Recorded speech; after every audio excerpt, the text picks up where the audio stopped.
Harga telur ayam di Pasar Randi, Kota Sekayu, Musi Banyuasin kini mulai stabil.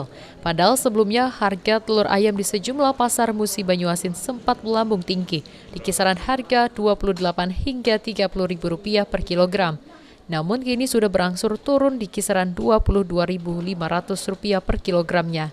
Penurunan harga telur ayam ini sudah berlangsung 2 pekan terakhir dan kini stok telur ayam di pasar sudah mulai tersedia. Dengan kondisi ini, para pedagang telur mengaku sudah mulai tenang karena dengan adanya kenaikan harga tersebut, omset penjualan bahan pokok sempat turun drastis karena sepi pembeli. Telur tidak naik, sekarang ada turun lah. Dari sebelumnya berapa? Dari 32.000 jadi 53.000. Sekarang turun jadi? Jadi 23 lah ngecek. Untuk pembeli sendiri? Hah?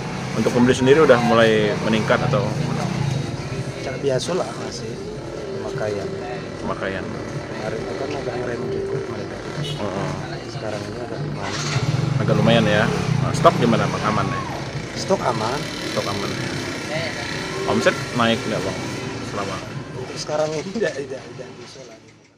Sebelumnya harga telur di Musi Banyuasin sempat melonjak drastis hingga membuat warga mengeluh atas mahalnya harga. Ruzi Iskandar, PAL TV.